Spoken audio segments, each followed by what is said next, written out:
Hello, hello. This feels really strange to me. No face cam today, just not feeling it. How are you doing? I hope you're all doing well. I am excited to continue this game. Will this be the time we can finally set Sosuke free from his unending curse of appearing as a criminal? I sure fucking hope so! This man has been through enough! This poor man, I feel so sorry for him. Honestly, I am not doing too good today, but it's okay. I'm okay. Just, you know, hanging in there and whatnot. It's fine. I was low-key thinking of dropping streaming today, but like, I don't want to drop it. Like, I don't know. It's fine. I am okay. I am excited to play more of the Great Ace Attorney 2. So I think without any further ado, let's just get into it. My fucking face cam is still there. Hold on, wait, let me just remove that. There we go. Okay. Yeah, no, I'm fine. I'm perfectly fine. Alright. Let's see. Trial part 2. Wait, what? Oh yeah, no, that's right. I got really confused. No, that's right. That's totally right. I was like, wait, are we not gonna do investigation now? No, we're not. This is the last part of this chapter or whatever. God, I got so confused. Joyful, jubilant, joyful, jubilant jumping jacks. Oh, Mr. Natsume. I'm so pleased for you. Locum student Mr. Naruhodo Esquire, and non-locum judicial assistant Ms. Mikotoba Esquires. Now, finally, at long last, there can be proof. Proof that I'm innocent, and proof that my tea is innocent. Ah, good morning, my dear fellows. Herlock Sholmes! May you drink your my tepid tea and fall forever silent. I thought the tea was innocent. Oh, Mr. Sholmes, you came! How wonderful! Please, save your derision. I know what you're all thinking. Good morning, he says, when it's very nearly time for lunching. Your scorn is written clearly across your faces. Nobody said or thought anything of the sort. The truth is, I was determined that today would be the day. As sleep seduced me last night, I thought, tomorrow, for once, I shall not oversleep. Oh god, this is a mood. This is a mood.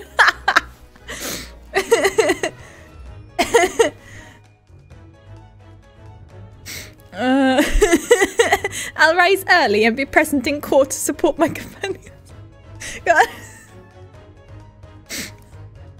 I'll screenshot that because God, I relate. Me being like, okay, tomorrow I'm gonna be up nice and early. I'm gonna like do so much stuff around the house, and then I'm just like, no, I'm gonna sleep until like 5 p.m. And then I'm surprised when I feel like absolute shit. Like, yes, good job. Such spirited determination has a beauty all of its own, does it not? Oh yes! And then I began to muse on the subject. Why do people oversleep, I queried. Why, time after time, do they make the same foolish blunder? Stop calling me out! And the answer came to me at once. It's so delightfully simple. People oversleep because they sleep. Well, is that not an astute insight into the matter? I was hoping for like a better answer, I guess, but every day is tomorrow. I will get my shit together. Day, sadly, it never happens. Yeah, exactly. Oh, yes. Upon which realization, I attempted an experiment. I didn't sleep a wink all night. Speaking of, I sat up until like 5 playing fucking Power Wash Simulator because there had been an update. I was like, I'm gonna finish this fucking subway. And it probably would have been fine. I wouldn't have, yeah, new maps. It would have been fine if not suddenly the character decided to move in fucking slow motion for some reason. Like, it was really fucking strange. And it was like only with like moving around. Like, actually washing wasn't slower in itself. But it was just like walking around and running and jumping. It was really strange. And then after like 4 hours, I decided to try, you know what? I'm gonna try and just turn off VSync because that solved fucking everything. And it fucking did. So I'm like, well, fuck me, I guess.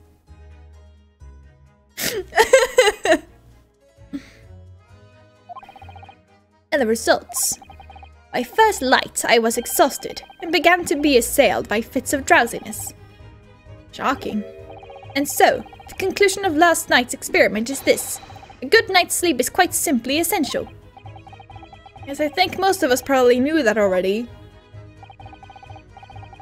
The character said that it was late and simulated tiredness in-game. No, I don't know what it was, because like when it jumped, it was like,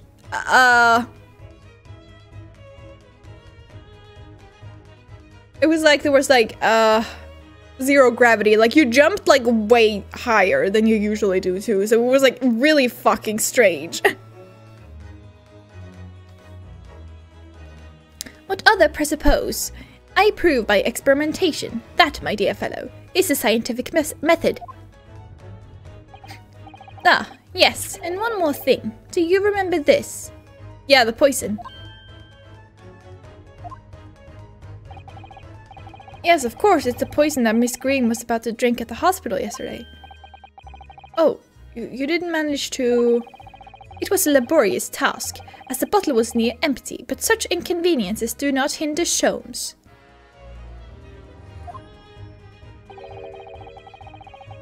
I managed to confirm that it contains strychnine. So I was right. Perhaps, though of course such circumstantial evidence doesn't prove Miss Green's guilt. I shall leave the bottle in your care now, but licking the inside of the neck is not recommended.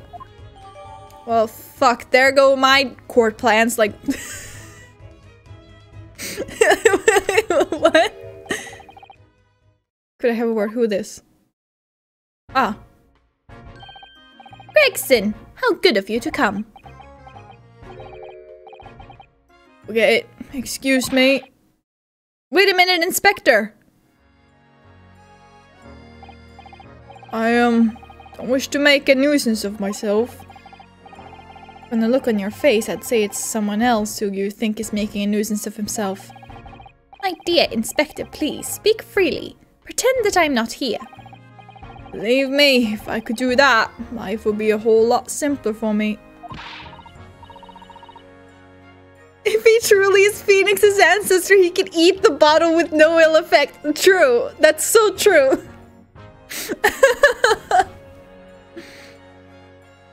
Do you have the results, Inspector, of the investigation of Mr. Shamspeare's room? Not yet. Shouldn't be long now, though. No, I'm here about something else. A dead convict, actually. Oh, you mean the man from this newspaper article we discovered yesterday in Mr. Shamspeare's room? What was his fucking name again? I wanna see if I can remember his fucking name. Nope. I wanna did it start with an L? Slender? Something with an S. Oh no. Maybe, yeah, maybe it is. But it's not Slender. Slenton or something? Slendon? I don't know. I don't want to look at it. They're probably gonna... Selden! Fuck us! We were so close but so far away.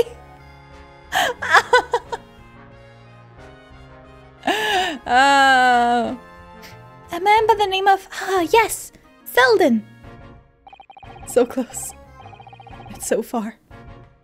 I went through the archives at the yard and dug out the fellow's file. There's something in there that... well, it caught my eye. Something caught your eye? What, Inspector? What? I've copied out the relevant parts for you so you can read it for yourselves. Thank you. Dying of illness in prison. Let's go. These documents. Let me take a look at them. Investigative findings related to Selden.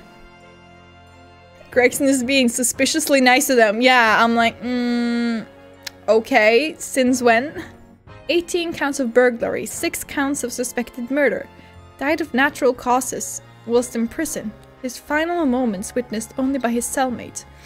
The estimated £1,000 worth of loot he stole remains unrecovered.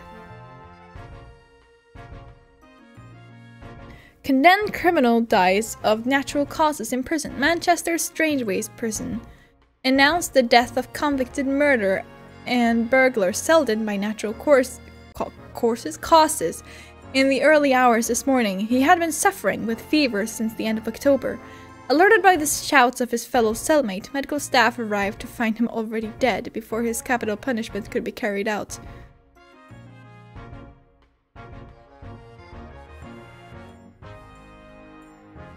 Was Shamspeare not in prison for some small-time crime? Was he?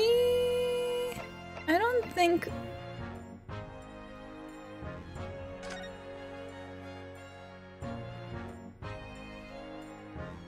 Oh, that's the same thing of that, like, as that. Oh, interesting. Okay.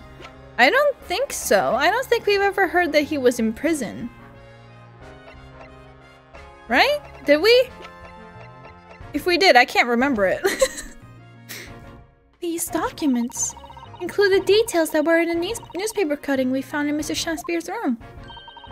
I'll rearrange everything in the court record so we don't have duplicate information. Why are you giving us a copy of this important file, though? Well, you're the ones who turned up the clue in the first place, aren't you? Just making sure things get handled in the proper fashion. Oh, Scotland Yard's workings are so wonderful.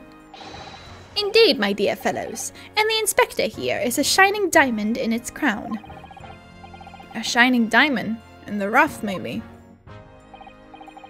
Look, I just don't want to be beholden to a lawyer, that's all.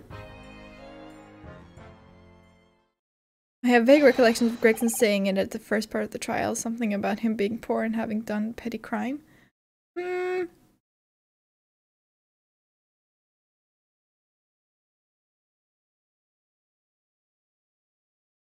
I mean, wouldn't that be the stealing gas?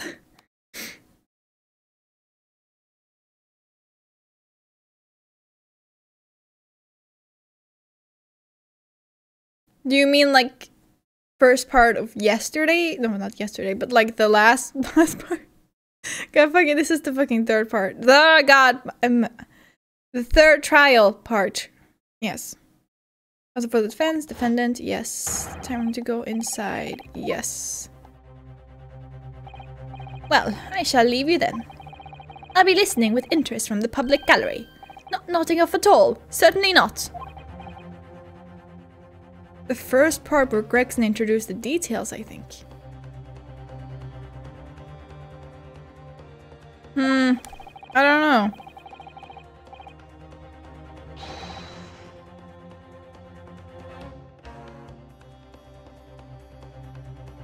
Maybe. I just suck at remembering, I guess. That you're here. I'm rather tired of seeing Mr. Mustache in floods of tears, personally. So the best of luck to you. Welcome, student Mr. Naruhodo Esquire. Yes, Mr. Natsume? It's time, isn't it?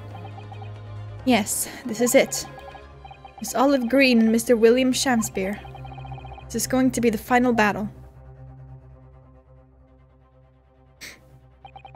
I won't really have saved Sosuke-san until I've exposed the whole truth of everything that's been going on. But it's all coming to a head now. You can do it, Ryunosuke. You have to.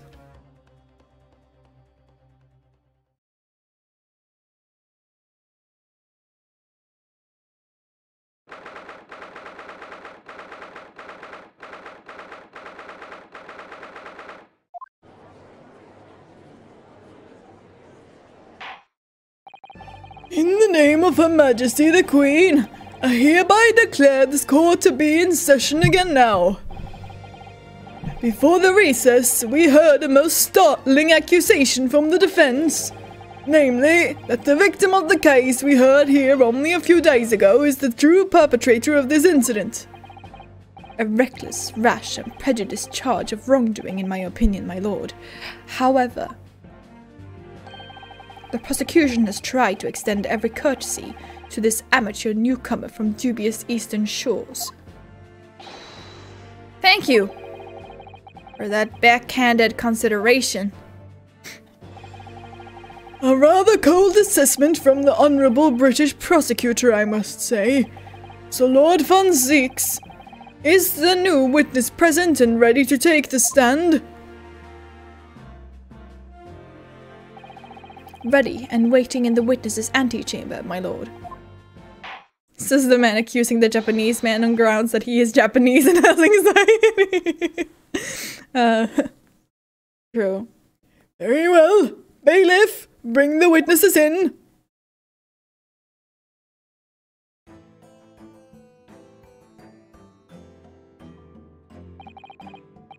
Witnesses, state your names and occupations for the court, please.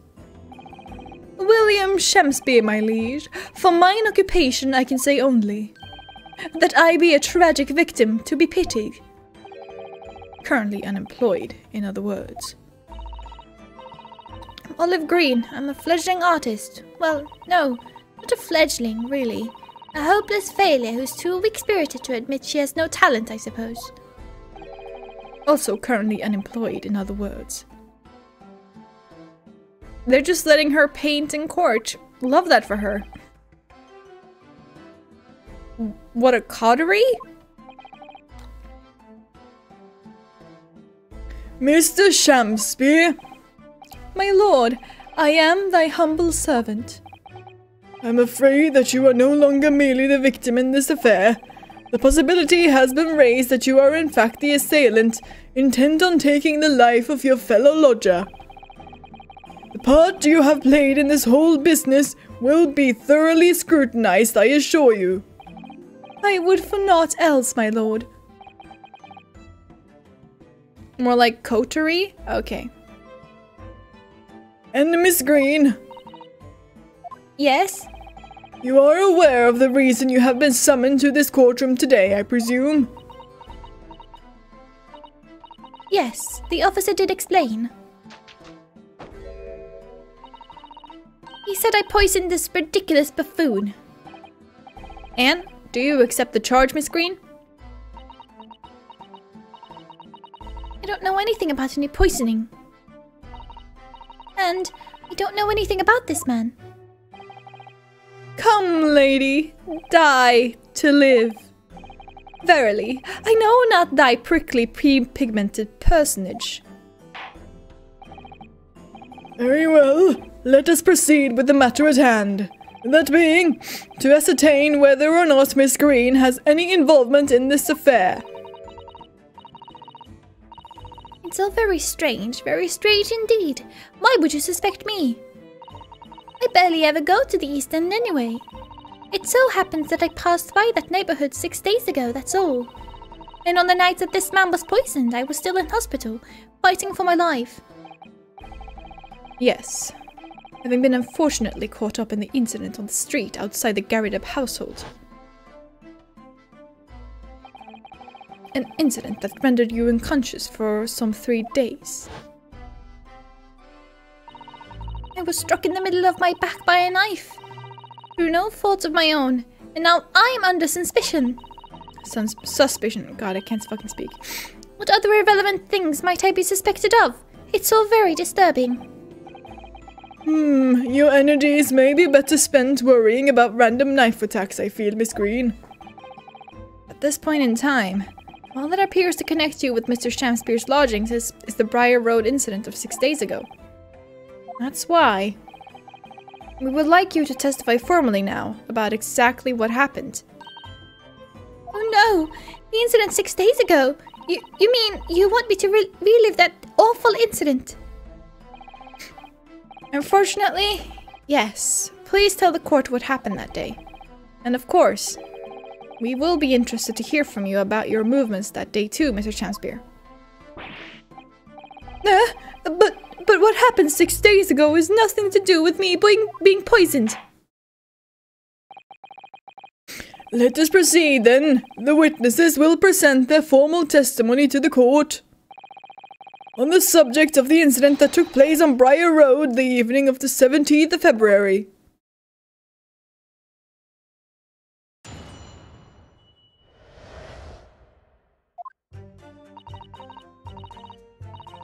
Days ago, about 5 p.m., I was walking along in the snow when I was suddenly stabbed in the back. Coincidentally, it happened to be just outside the house where the men in this case have their lodgings.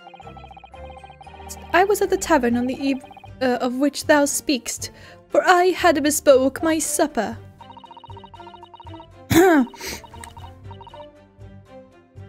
My nose is runny, so it's like extra hard to speak.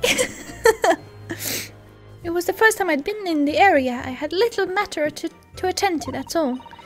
Anyway, I was admitted straight to hospital, so I knew nothing about all of this business.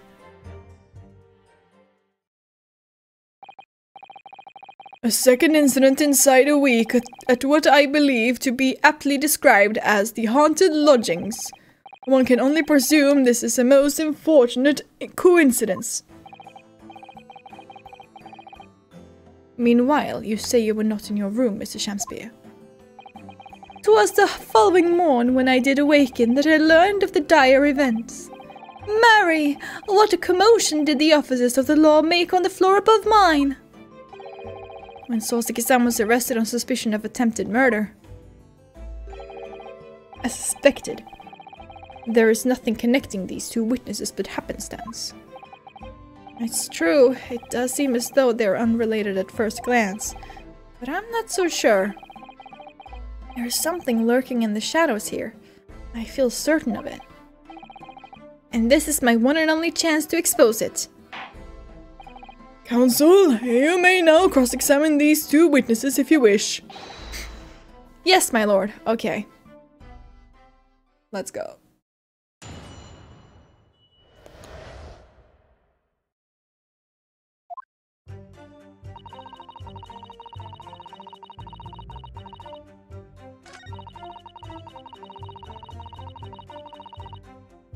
Coincidentally, sure. What were you doing there that day, though? What do you mean? The art school you attend. What is it called? Ah, yes, it's the Thorndike Academy of Fine Arts. According to Mr. Sholmes, that's just in the vicinity of Brixton Road, which is some 10 stops away from the scene on the underground.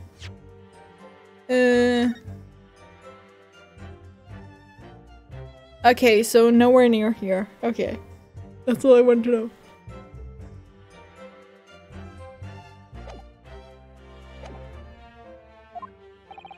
I believe you mentioned before that you also live on Brixton Road.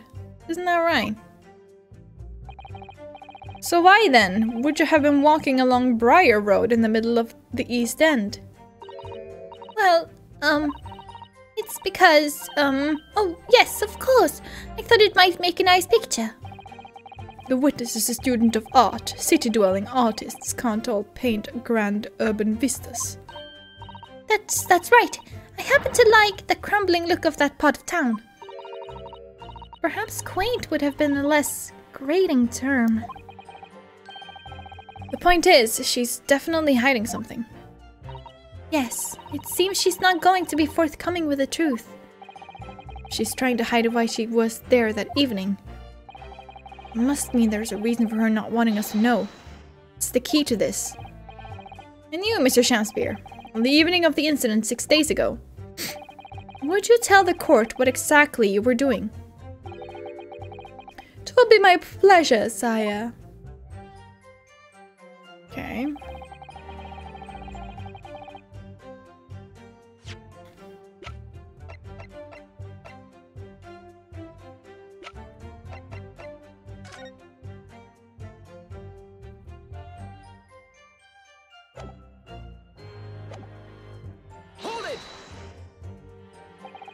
A tavern, you say? Which one? 'Twas the Slug and Salad where I did tarry. 'Tis a jewel in the East End.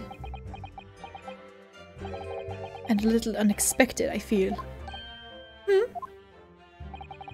What do you mean, Lord Van Six? The Slug and Salad offers unusually fine dining, for the locality at least. Not an establishment you'd expect to be patronized by a man with not even a crumb of bread in his room. It's true. The menu lists premium crusts of bread and glasses of water in different levels of cloudiness. I don't think you should drink cloudy water. In different levels of cloudiness. Yeah, I would prefer the no cloud one.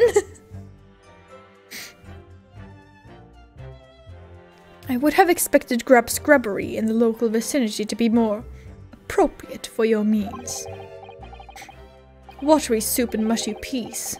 Or rather, soupy water and pea like mush. All equally appetizing. I just wanted to try some water in a different pub for once. What's wrong with that? How different can water really be? Or perhaps there's a more plausible explanation. A specific reason why you had to go to that particular establishment. Agreed. The fact that on that day of all days he dined at a place he wouldn't normally does stand out.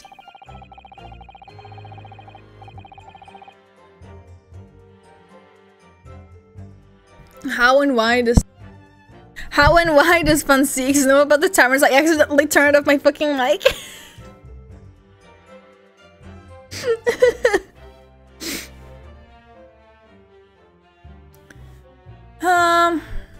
It's just his hobby.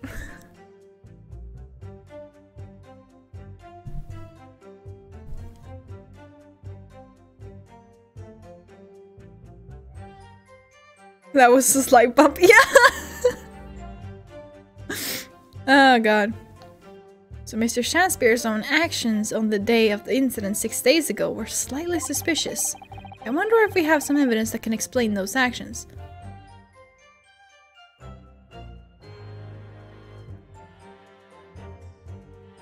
Prosecutor by day, sinister food critic at night. Yes. Do we have any evidence?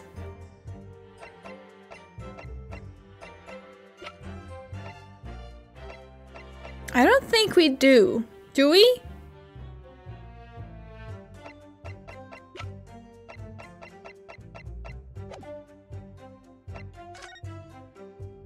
It doesn't seem like it, yeah. I wish we did, but sadly I can't think of anything at the moment.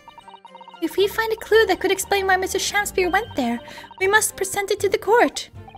Yes, absolutely. That's all in this matter, Counsel. I would ask Miss Green to reiterate her next statement.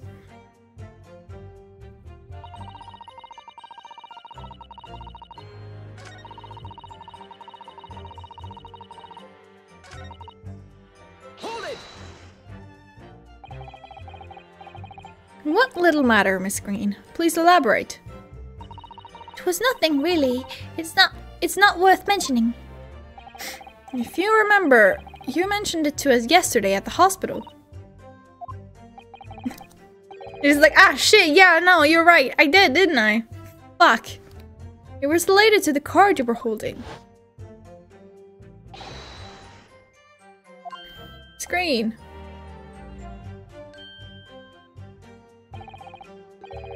She clearly just hid something behind her back.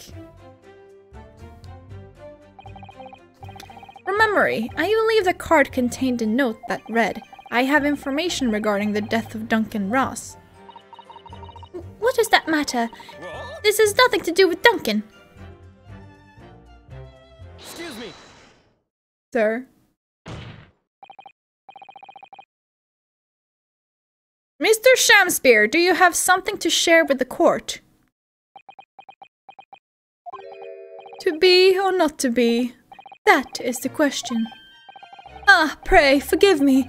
The great bard's word springeth from within me with ne'er a thought. Don't tell me it's because you're possessed by Shakespeare's spirit, right? Hearing Miss Green's words a moment ago seemed to make you think of something. Something of relevance, perhaps. Well, nay, sir, nay, sire. 'Twas nothing at all. Presumably you know the name, though. Mr. Duncan Ross, I mean. After all, you were both lodgers in the same house. I would it were so, but sadly nay. Lodging be a lonely occupation, sire. My lodging fellows be rarely known to me. So you haven't heard of him, even though he passed away in the room just one floor above yours.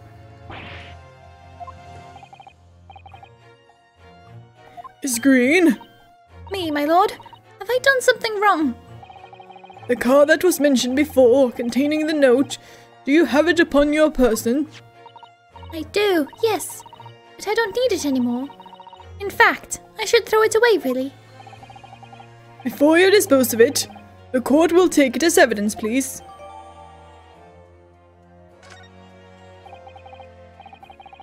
Of course, that's what links Mr. Shamspeare and Miss Green. It's Duncan Ross. Continue with your testimony, okay. Is that the same color as the ripped part? Maybe? The envelope has been ripped open rather carelessly, hasn't it? Miss Green strikes me as the type to open correspondence more neatly than that. Ah! What is it? The way the envelope is torn, I'm almost sure I've seen the exact same shape somewhere else. Oh, you don't mean... Were you thinking of this piece of evidence, Mr. Naruhodo? Exactly! That's it! Try to match them up.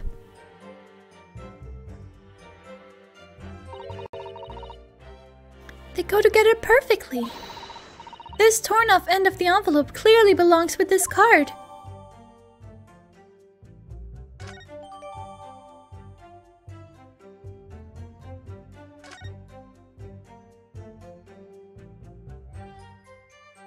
Okay.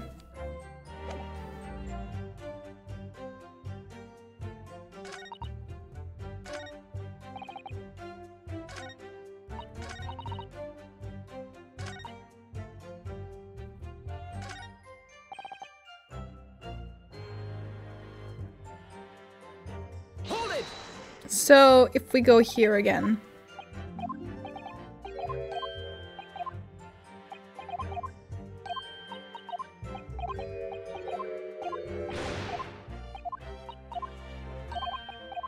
Was it here? Yes, present evidence. Let's do that. Mr. Shamspeare. Yes, sire. On the day in question, is it not the case that you visited the Slug and Salad, a place you don't normally patronize, for a very particular reason? I don't know what you're talking about. Pray, if thou hast some purpose, speakst. Very well, I will present the court with evidence. Evidence that explains why you had to be at the Slug and Salad that day. Namely... Take that! Nope, that's not it. Never mind, it is! Stop with the fucking music! Oh my god, you can't show us rules for the music stops when you get it right. And then just turn it on its head. It gives me anxiety. I believe this card reveals the answer. Good lord, Miss Green's card, you mean?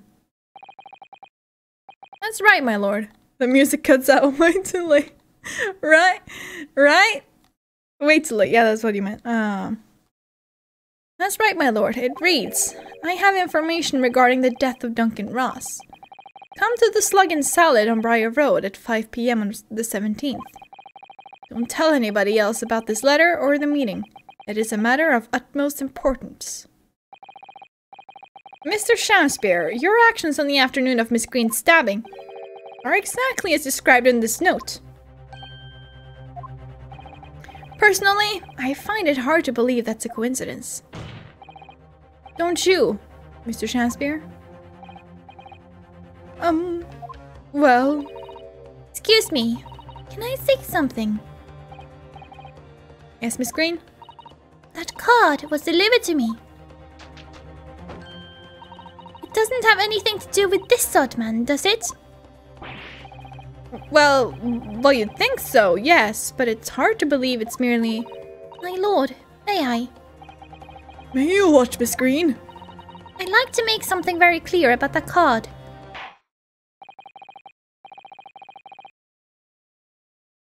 Should he not have prefaced it with, and we found a ripped part in his lodgings? Maybe? Very well then, you may amend your testimony to include details about the peculiar note.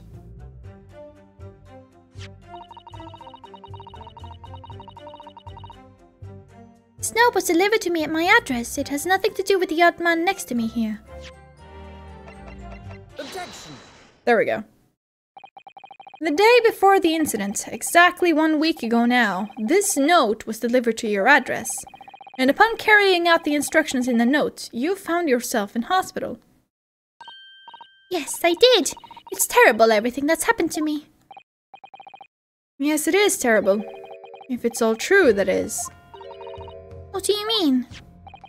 Miss Green, have a look at this, please. It's the torn off end of an envelope.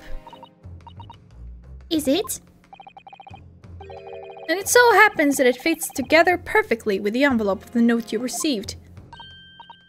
Where did you find that? In Mr. Shamspeare's room. In my room? Mr. Shamspeare, do you perhaps remember this note from somewhere? Well... Your actions that afternoon followed the instructions in the note to the letter. Come to the Slug and Salad on Briar Road at 5 p.m. on the 17th. And so that's exactly where you went.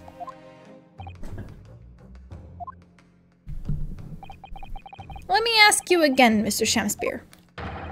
You already knew about this note, didn't you? And you, Miss Green.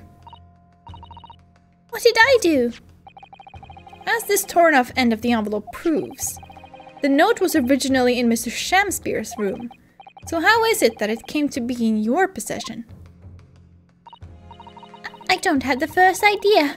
I'm just a fledgling artist after all. There is only one explanation.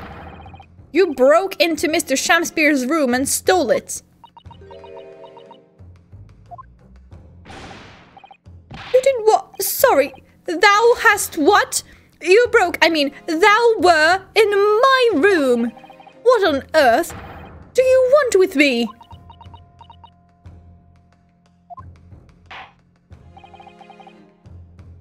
It would seem that both witnesses need to testify again. Miss Green. Yes? Whilst you have the court's sympathy, I'm sure, for the suffering you have endured in recent events, anyone found to be giving false testimony in a court of law will be duly punished. Please bear that in mind.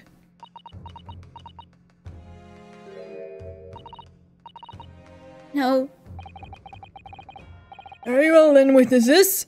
You will give formal testimony again now. On the subject of this curious anomaly regarding the note Miss Green claims to have received. Oh boy.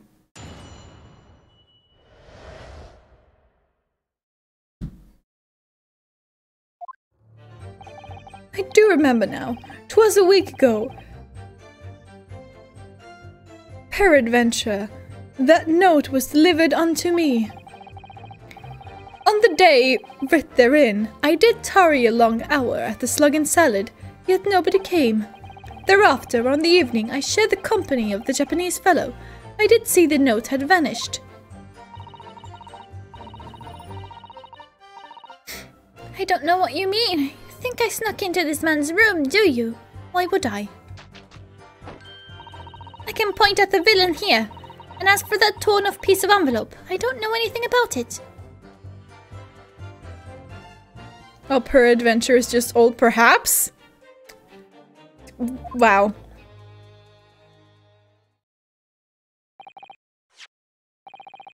You now claim to have received this letter, do you, Mr. Shamspeare? Faith, 'tis so, my lord. I would swear to have set it upon the table in my humble lodgings. Yet, 'tis clear to me now that since I returned from the tavern that night, I have not laid eyes upon it. Well, that being the case, young lady, it would appear that your testimony was... Lie? Is that what you think? How unfair of you to think I'm the one lying. I beg your pardon? I'm just a fledgling artist, as I said, and fledgling artists don't lie. That note was delivered to me at my address. Besides, we all know who the liar around here is. He has Sham in his name. His name is Shamspeare. That's true, Miss Green. How do you explain the facts? This part of the envelope was, without question, found in Mr. Shan's... I don't see why I should explain. Sorry? I'm a fledgling artist. My job here is just to say what happened, that's all. It's your job to give the explanations and the proofs. You, the fledgling lawyer. The fledgling will do his best. Evidently, my learned friend's cross-examination is our only hope of learning the truth. Well, counsel? I'm ready. Very well then, the defense will now proceed with the cross-examination of the witnesses. Miss Green clearly did break into Mr. Shamspeare's room. There can be no question of that. And that's how she acquired the note. Yes, two facts that are starting to lead me to a possible explanation for all this. And it's not a pretty one.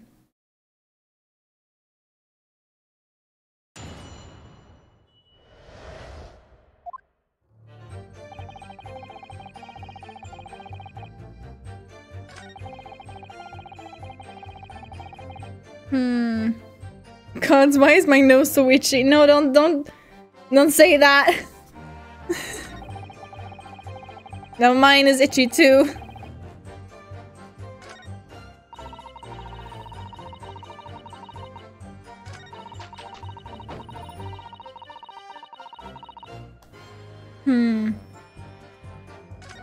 What is Susato have to say?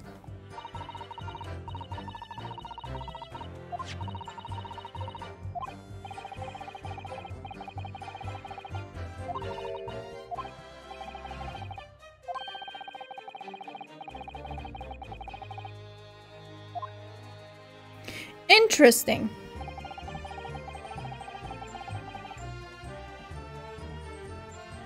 I do like how, for once, Naruhodo is actually the one that's like ahead. I was not expecting that.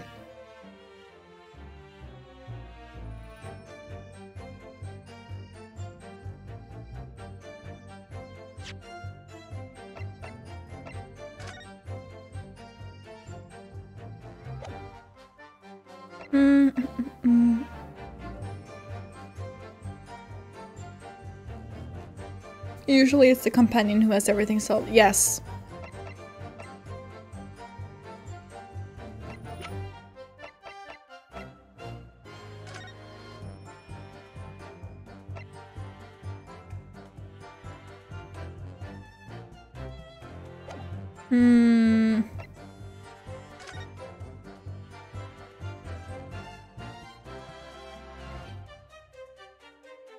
It's fucking blank! There is nothing written there. They're both lying. Oh.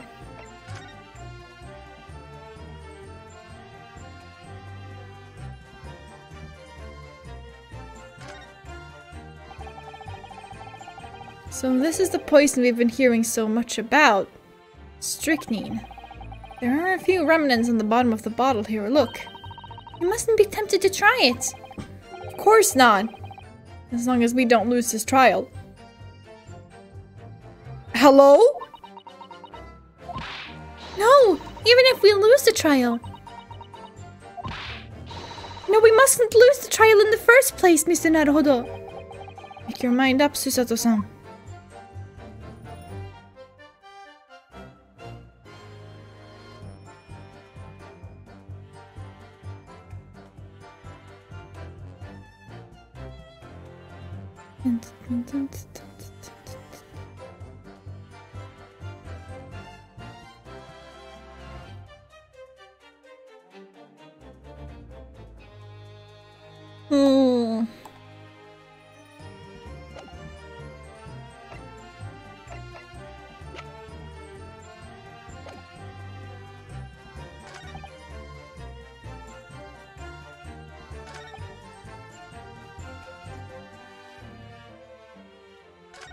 Okay, let's press this. So even after waiting for an hour, nobody appeared. Well, yes, sire. 'Tis as thou sayest. Really? You paused for a moment before you answered. In truth, when thou asked whether nobody appeared, I did suddenly recall. Really? Do you mean to tell the court that somebody did appear after all? I was not alone that night at the Slug and Salad, my lord. No, it is returning to me now. I did treat my lips to almost clear water, and mine innards to a premium crust of bread. And all around me danced a great many companions. What do you mean? Flies, sire, flies. Flies? In the name of Beelzebub, what were they? Fairies, perchance, from a Midsummer Night's Dream, come to taunt me. You think they were just flies? I can't help thinking that the flies ought to choose something more wholesome to buzz around. Is that wrong of me? Yeah, that was fucking useless.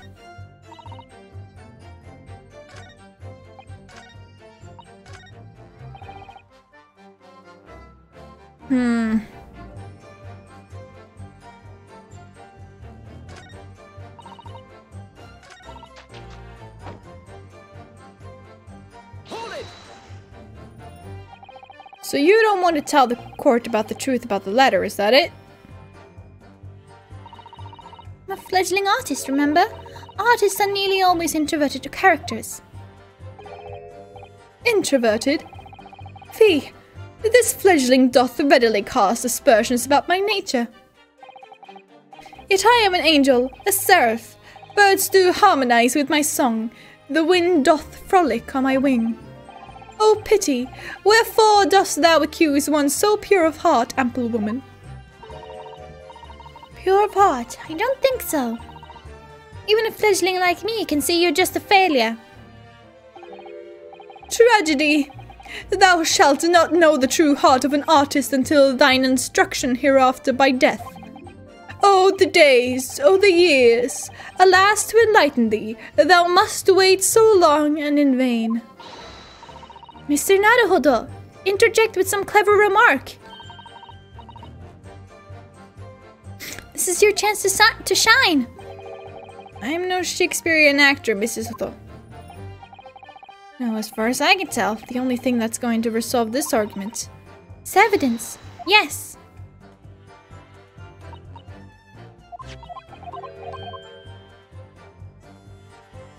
What evidence?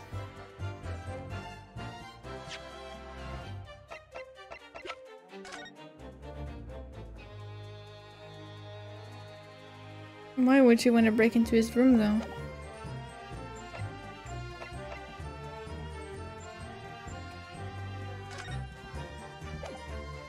That's not where I wanted to look.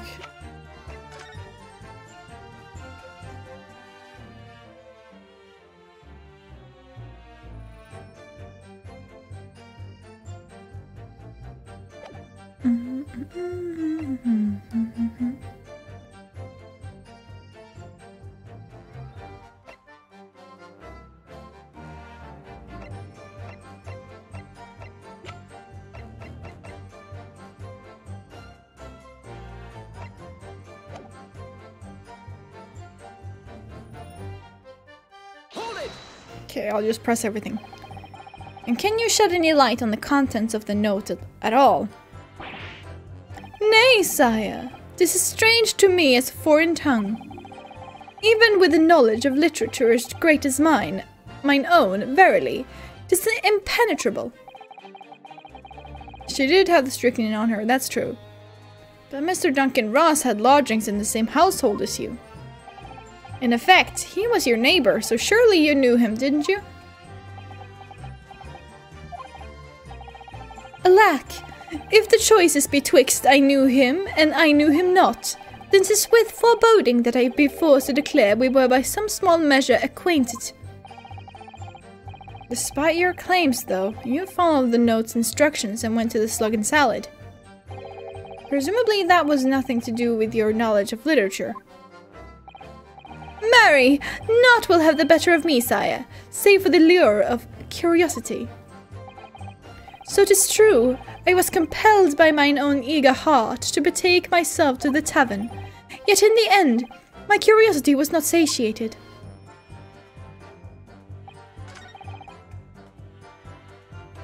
I didn't press this. When exactly did you notice it had gone missing? Such idle thoughts ne'er occupy my mind. I am busied with greater ideas. In other words, you didn't notice. Several days passed between your outing to the tavern and Mr. Nutsome's visit to your room. Yes, it would appear that the note disappeared sometime in that interval. Such idle thoughts ne'er occupy my mind. I am busied with greater ideas. And yet, during that time, Miss Green was comatose in hospital, was she not? Really then, she could not have been stealing things from Mrs. Shamspeare's room. Yes, of course. It's all some sort of misunderstanding, isn't it, Mr. Prosecutor, sir?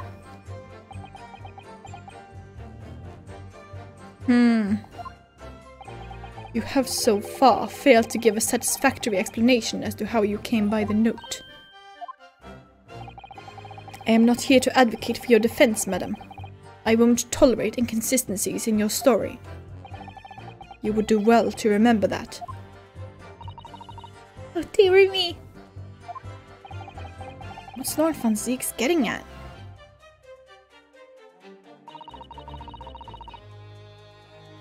Hold it! It seems that this note was actually delivered to Mr. Shamspeare about 1 week ago. Oh, does it? But for some reason it ended up in your possession. I can't think of any way that could have happened except for you breaking into Mr. Shamspeare's lodgings.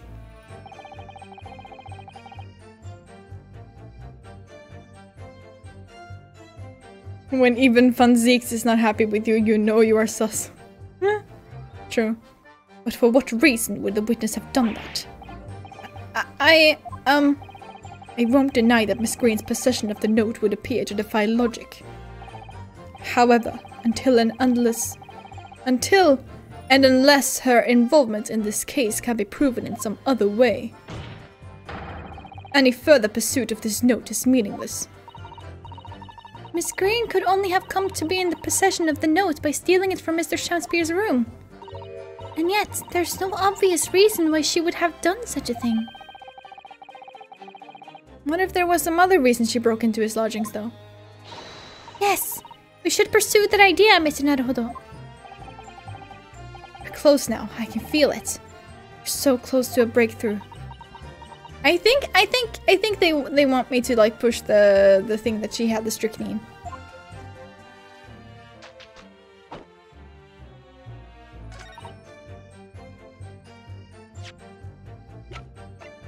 Objection. Yeah. Yesterday at the hospital, we saw you with this bottle, and though the contents spilled during the course of our meeting, a small quantity remained. According to the defense's independent analysis, Mr. Shams's chemistry said, the liquid that was still in the bottle was identified as strychnine. What? Strychnine? The very same poison that afflicted Mrs. Shamspeare.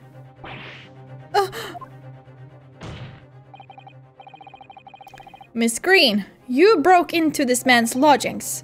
For one reason, and one reason alone. To cover the end of the pipe that feeds the gas lamp in Mr. Shamspeare's room with poison.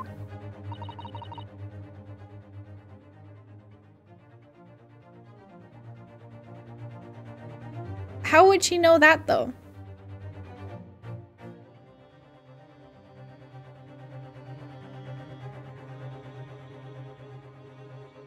She cannot claim that she found it in the hospital because what doctor would keep strychnine above their parents? Parents? Patients? Parents, yes. I mean, I assume that's true too, but... Can this be? You broke into my room to... It may seem incredible to the court. Look, boss! Strychnine! Stop. But from the remaining clues, there is only one logical conclusion that we can reach. The person who attempted to take Mr. Shamspeare's life with poison was you, Miss Olive Green. Oh no. I feel sorry for her.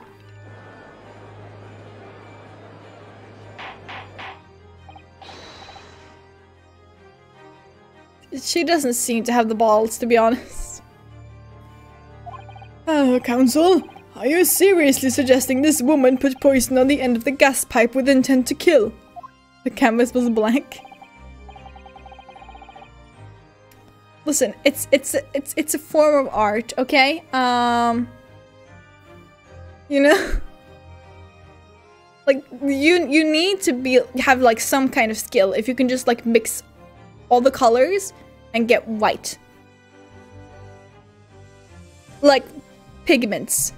Not as in light, because that's how it works with light.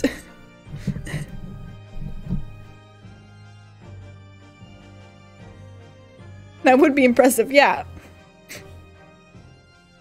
Yes, my lord, there is no other way to explain the facts. But if Miss Green did indeed set this odious trap 6 days ago, and the victim had put his mouth to the pipe that very evening as expected, the attempted murder would have happened 6 days ago, surely. Well, that's a very good point.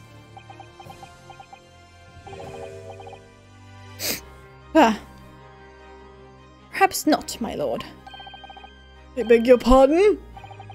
There was a significant police presence in the area that evening, on account of the incident on Briar Road. Local residents were being interviewed throughout the night as part of the ongoing inquiry. A circumspect criminal would likely have chosen not to carry out any wrongdoings at that time. Lord, on Zeke's. And of course, the following morning there was more activity at Mr. Shamspeare's address. More activity? Ah, yes! You mean his fellow lodger, Mr. Natsume, being arrested on suspicion of murder? That's right. And as the defense has already proposed, Mr. Shamspeare was meddling with the gas in the pipe for a very sinister reason himself. To cause the gas stove in Mr. Natsume's room to go out, thereby asphyxiating the occupant.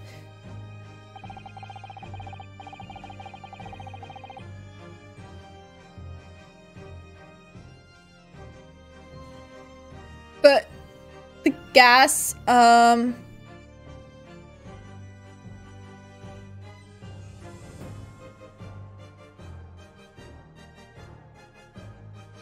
did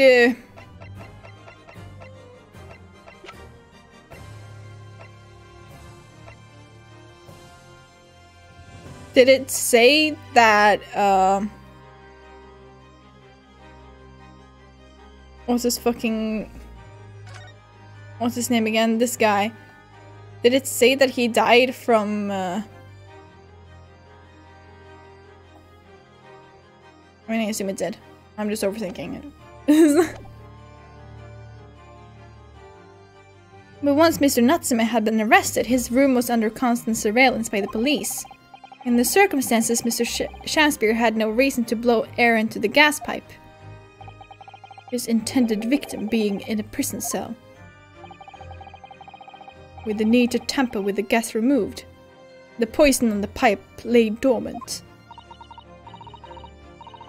And then, 3 days ago now, the situation changed again. Right, Mr. Natsuma's trial, which took place here at the Old Bailey, came to an end.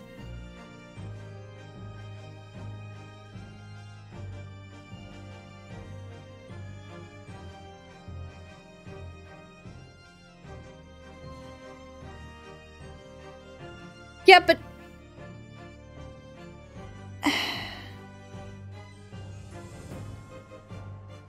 if I learned something from watching CSI is if you're dying from, I guess, like those types of gases, your skin turns pink.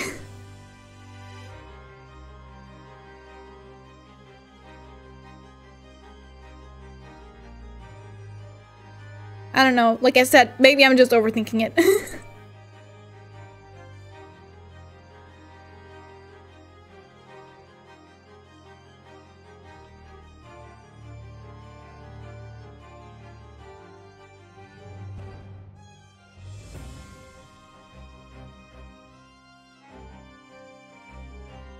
Mr. Natsuma's trial, which took place here at the Old Bailey, came to an end.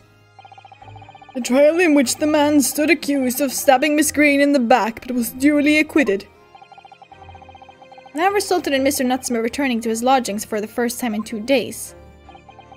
And that very night, his gas stove mysteriously went out, and Mr. Shamspeare was mysteriously poisoned.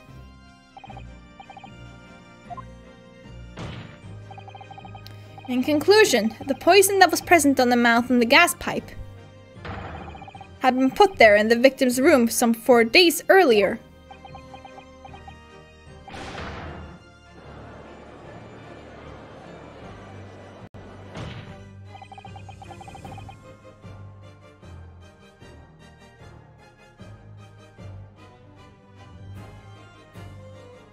I mean, his room was filled with gas, and I don't think they said anything about Duncan except for he is a fiancé, he died to gas. Does the skin really turn pink? That's kind of terrifying. Yeah, I'm pretty sure it does. I mean, I guess it's not like all types of gases, but it's like, I assume it's like that type of gas.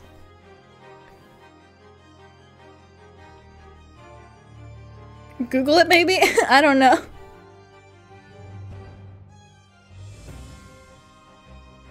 That new understanding, it becomes clear that this letter was all part of the plan. What plan? The court will recall that the note gave instructions to visit the Slug and Salad at 5 o'clock, and that the recipient should tell nobody else.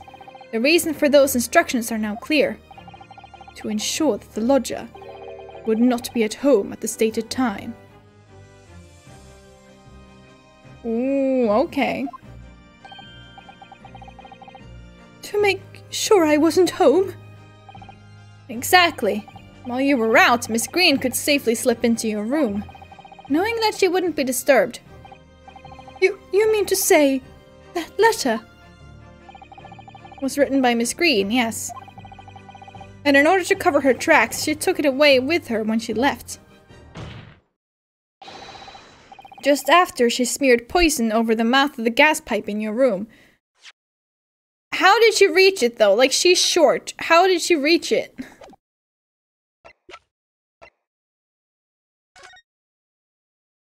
And how would she know that he did that?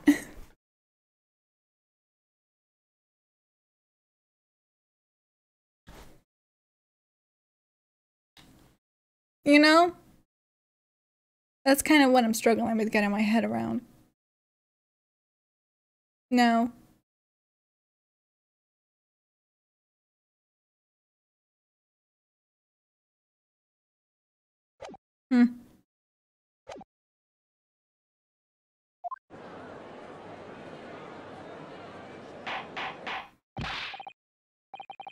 What do you have to say for yourself, witness?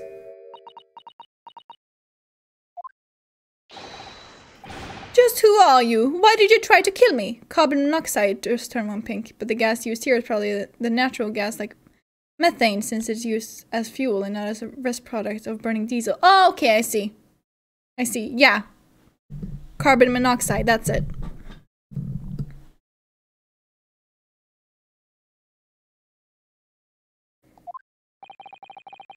Miss Green's motive should be obvious.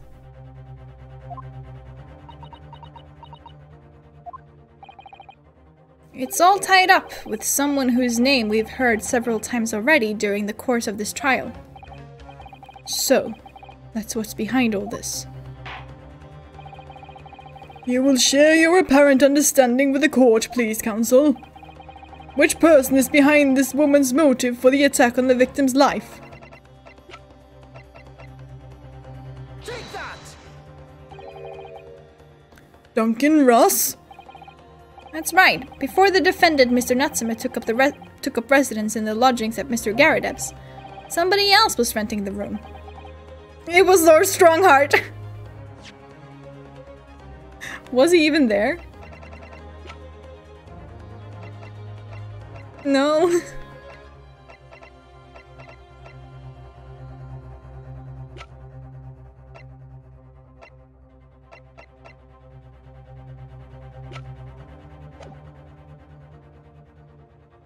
Somebody else was renting the room. Mr. Duncan Ross. I knew I'd heard the name somewhere else. It felt appropriate to blame it on him, though.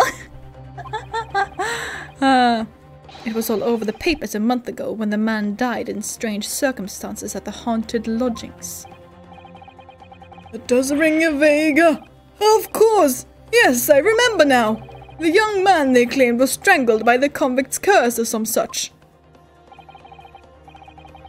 Sadly, my lord, it wasn't a curse of any kind, nor was it an accident. The man died as a result of Mr. Shamspeare blowing into the gas pipe and causing gas to leak into the room. It was murder, plain and simple.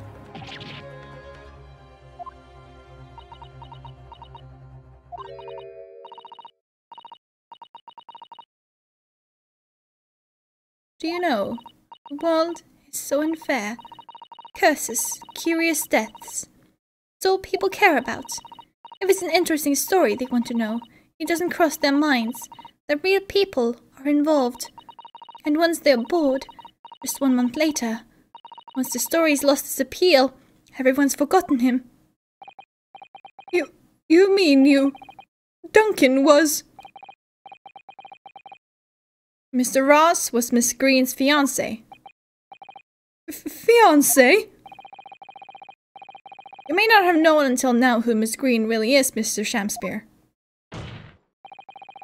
But she's known exactly who you are all along. Because you're her sworn enemy. Sworn enemy.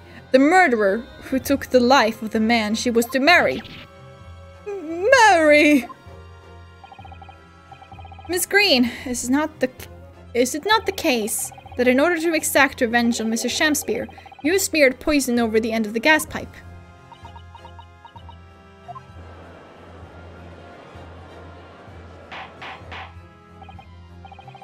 This is all quite extraordinary. Am I correct in my understanding that you now accuse both parties, counsel? Each on different counts of murder?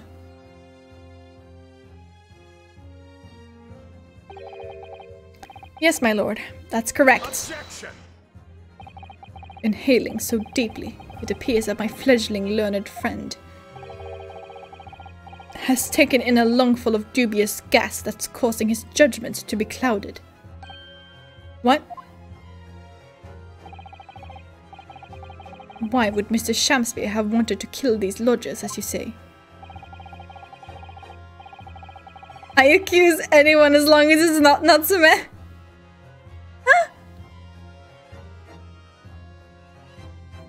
You have completely failed to provide a motive to substantiate your accusation against the man. Yes, that's right, Mr. Reaper, my liege.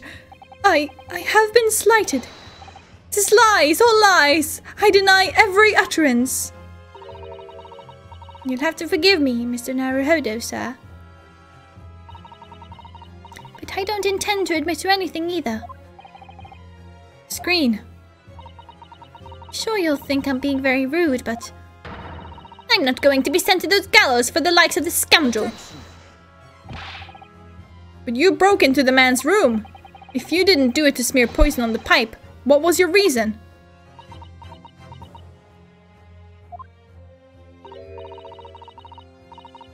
thought I'd have a look around, that's all. Sorry? You're right, I suspected him. So I thought perhaps I might find some evidence of something in his room. Evidence that it was him who took Duncan's life. Oh vileness! Oh villainy! Oh tyranny! Oh rotundity of woman! But in any case, whene'er I leave my room, I do turn the key in the lock. That whole place is falling apart. The locks on the doors are no different. Duncan showed me once how to unlock the door, with some turps and a piece of wire. Oh awfulness! Oh artfulness! Oh tyranny! Oh profanity of woman! You will consider your trespassing on some future occasion, but for now, tell the court what you found, what evidence your search revealed. Well, I spotted the note that I'd sent him lying on the floor. When I went to pick it up, I noticed something. One of the floorboards was loose, and underneath it, I discovered a secret hiding place. Yes, we also discovered that hiding place. Inside we found a newspaper cutting, a photograph, and an empty tin box.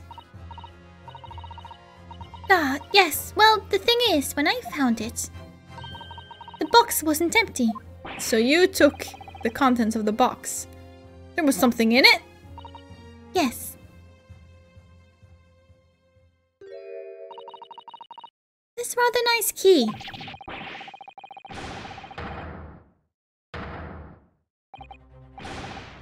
What are you doing with that? Every ounce of color has drained from his face. Give it here! Give it to me now! It's mine! I inherited it! What was that, witness? What did you say? You inherited it. No, What's all this about? He inherited that key. It was obviously important to you since you'd gone to such lengths to hide it, so I took it. I don't know what it's for, but you took something precious from me, so I took something precious from you. So what if it means you can't open something now? I don't care. Give it back this minute! Give it to me! Calm yourself, witness. So Mr. Shamspeare has tried, and in one case succeeded to take the life of 2 lodgers now. Yes, his motive for doing so is the key to everything that's happened. It's true that there appears to be no motive to support the accusation against Mr. Shamspeare, at first. But considering everything we know now, I think there is actually something that could explain it. What? We need to recall every piece of evidence at our disposal. Everything we've seen and heard. Because I'm sure that I just caught a glimpse of the link that runs through all of these events. In that case, counsel, I must demand that you present evidence to the court in support of your claim. What is it that you say could explain the motivation for Mrs. Shamspeare's alleged crimes? Take that! That's an official police report, is it not? The Selden file. How did you get hold of that? And again, the music just continues and gives me anxiety, please. Selden! The now sadly deceased Mr. Ross and the defendant Mr. Natsume have only one thing linking them. The fact that they had lodgings in the same room. Well, yes, we know this certainly. A room that was formerly occupied by Selden. Until, that is, he was arrested by Scotland Yard for his involvement in multiple burglaries. I see. And it so happens that the convict Selden left behind one very substantial mystery when he died. The some £1,000 worth of loot that he stole, which as yet remains to be found. Yes, of course, it's coming back to me now. It's written in his file here. £1,000 lost en route to hell. That was how the papers summed it up. And it's seen that one particular fellow inmate was with the convict in his final moments. It's not hard to imagine Selden entrusting that inmate with his most closely guarded secret. The location of the stolen loot. And perhaps a key. to unlock whatever container the valuables were in. You mean this key is... Mr. Shamspeare, it was you, wasn't it? You were at the capital offender's side when he died, were you not? What are you talking about? 'Tis a false charge, I tell you. A false charge! The name of the inmate who was with Selden at his death isn't noted in this file. But a simple telegram to the prison where he died would quickly tell us how false the charge really is. But even if it's true, why would the man be so intent on killing every subsequent occupant of the convict's lodgings? There's only one explanation for that, my lord. It was in that very room that Selden hid his loot.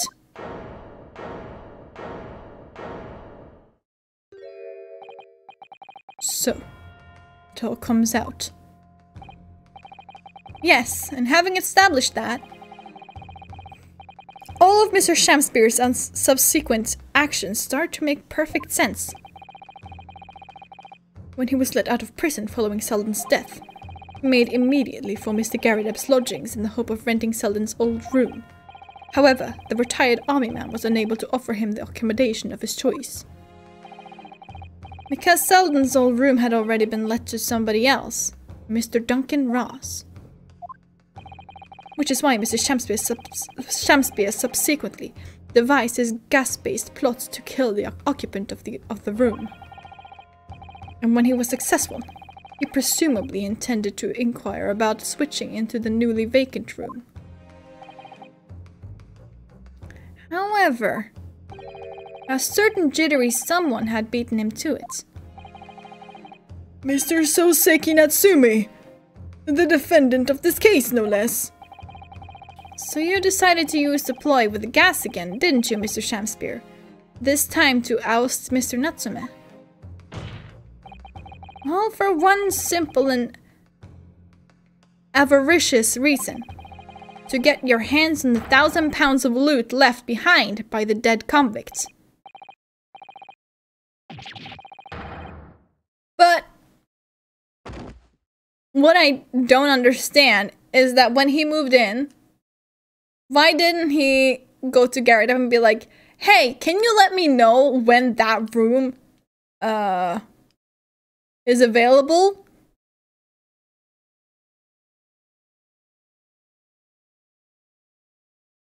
Oh, there's text here.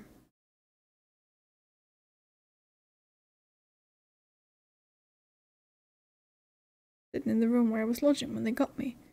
This key to it, take it. Always stay one step ahead, mate. See you in L, I guess. Shamspeare. How would that conversation go? Hello, Garrideb. Yes, I know someone was just killed in that room because of gas leak, but I want to live there anyway. Yes! Actually, yes!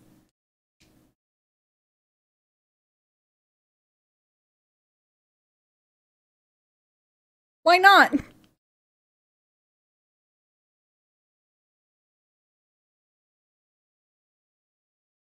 Well, let me just go and read that again.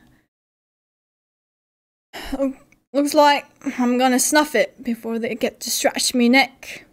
Listen, I want you to have me loot. Anything to stop the coppers getting their mitts on it. It's hidden in the room where I was lodging when they got me. Here.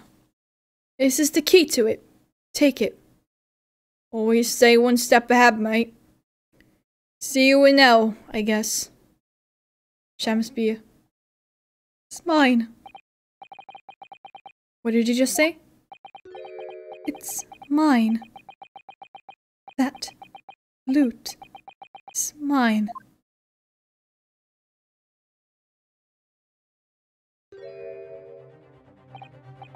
Mr. Shamspeare?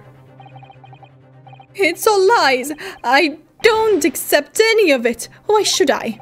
After all, you don't have a shred of evidence. You can't prove I killed that fellow. It looks deranged.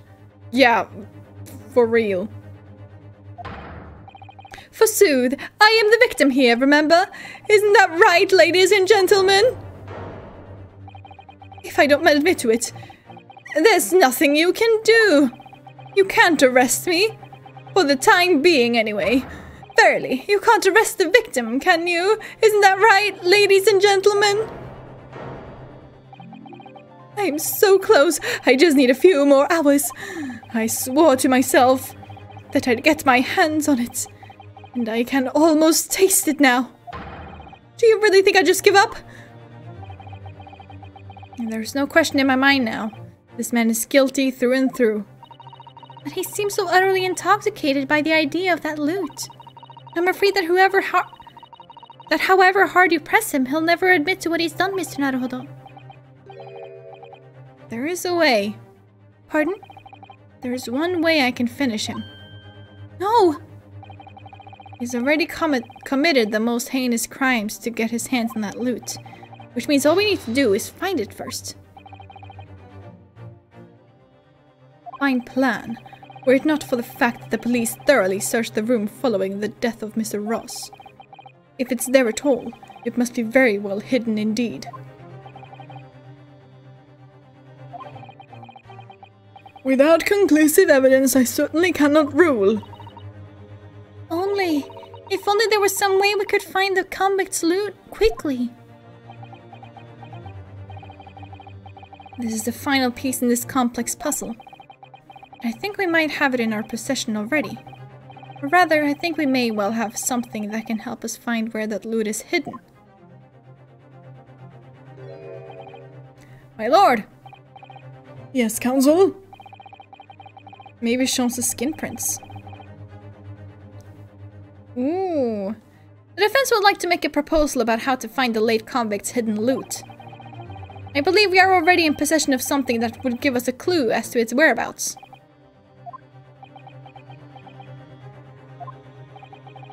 It's our last chance, so it has to be worth the gamble. Besides, we've used the same technique once already, and it definitely paid off then. It for sure is the fucking skin prints. Very well then, counsel. Let the court hear your idea. What do you propose we can use in order to locate the hiding place of the deceased convict's hall? Take that! If I'm not mistaken, those are Mr. Shamspeare's handprints on the wall of his lodgings. That's right, my lord. Exposed as a result of the defense's independent investigation of the scene. Based on a wonderful new discovery in the field of forensic science by the great detective, Mr. Sholmes. The great detective? Is that some kind of joke? Do you really think I'm going to be daunted by a man with such a ridiculous title?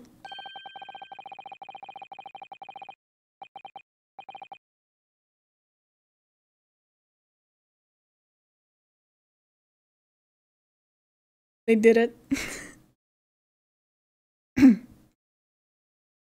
I should think the great bard ought to recognize such a title when he hears one, Mr. Shamspeare.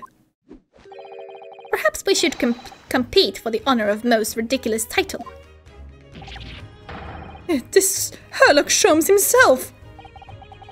Of course it was Sholmes who said it. That's fucking perfect. I couldn't have asked for it to be done in a better way, to be honest. What are you doing here, great detective? Your usual haunts are the filthy back streets of the capital, are they not? Ah, Mr. Reaper, it's been too long. And I see your complexion has worsened since last we met. Mr. Sholmes! He does know Lord Van Ziegsten. Well enough to say something like that in any case. Mr. Sholmes, though you may be heralded as a great detective by the population at large, that does not give you the right to come and go in my courtroom as you see fit. I may, my lord. Mr. Sholmes' newly developed scientific method has helped us to uncover vital clues in this case already. Clues, you say? I call them skin prints, my lord. My method identifies every location touched by an individual under scrutiny. It's the method by which we were able to ascertain this gentleman's gas pipe activities. You need only a small sample of something the individual has previously touched to make an indicator solution. In your case, sir, I used the teacup you had been holding. Elementary. So now, Mr. Naruhodo. Yes? What am I to use as a sample to make the indicator solution this time? Thank you for offering to help, Mr. Shams. When the convict was arrested, he was living in what is now Soseki-san's room. We need a sample to help locate Selden's loot that is hidden in his old room. What form will a sample take? The key. Right?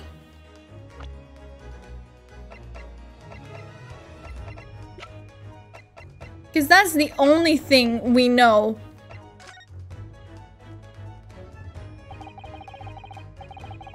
We will need something of Selden's in order to create the indicator solution to find his loot. And something the convict owned happens to be in the possession of somebody listed in the court record. It is the key. Upon my word, Mr. Naruhodo, your powers of reasoning appear to be on the up. So, which particular person do you have in mind? From whom can we obtain a possession of the late convict Selden to create the indicator solution? Take that! Miss Green! Me? What do you want with me? The key around your neck, if you please. Sorry? That key belonged to Selden. There will be remnants of secretions from the man's skin on its surface that we can use. But also her and Shamspeare's fingerprints are on it now. Yeah! That's what I was thinking too. I'm like, but how does the fucking skin prints thing work? Very true. That is the sample we need. Using it, we can create the indicator solution required for Mr. Sholmes' skin print seeker. And find out exactly what Selden touched in the room that he used to rent. Mr. Shamspeare, as one great to another, I assure you. If the late convict's haul is hidden somewhere in his former lodgings, I shall uncover it in no more than 30 minutes. So, Mr. Shamspeare, the truth is well within our grasp now, and as such, you will never get your hands on Selden's stolen wealth.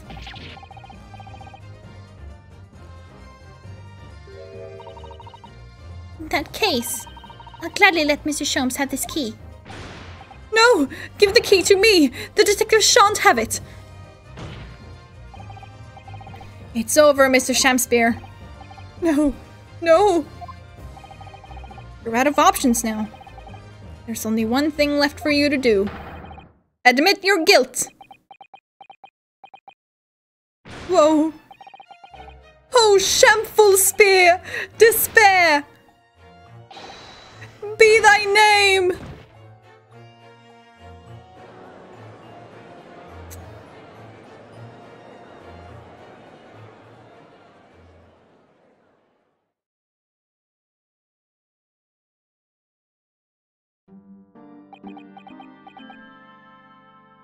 Pocket confetti, nice touch.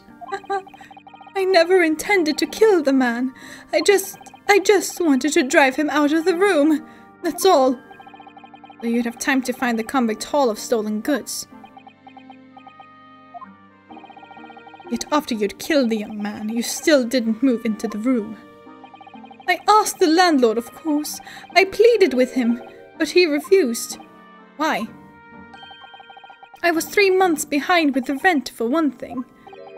Mr. Garadeb really has a lot to put up with. And he had the gas repair work done immediately afterwards, putting the room out of action for a while. And then, this Japanese man swooped in at just the right moment to sign the new lease. Okay, I guess that makes sense then. Poor Mr. Natsume. What unfortunate timing.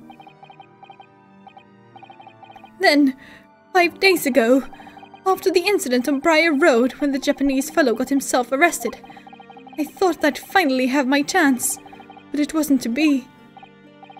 No, and the scene was sealed off and guarded by the police night and day. And if I remember rightly, Mr. Shaw spent the whole day in there reading books. I couldn't even enter the room, let alone search for the loot. Which is why, on the day Mr. Natsume was acquitted and returned to his room, you once again tried your trick of blowing air into the gas pipe that feeds the stove in his room. Unbeknownst to you, however, that action would lead you into a deadly trap.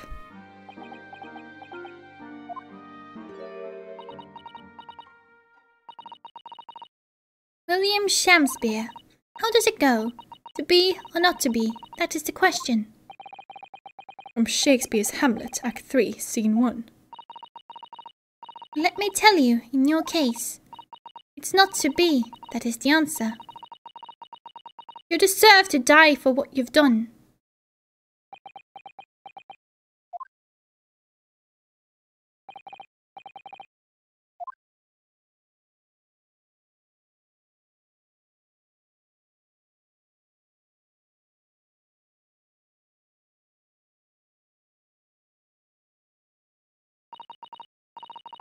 At first, I really did think it was just a terrible accident.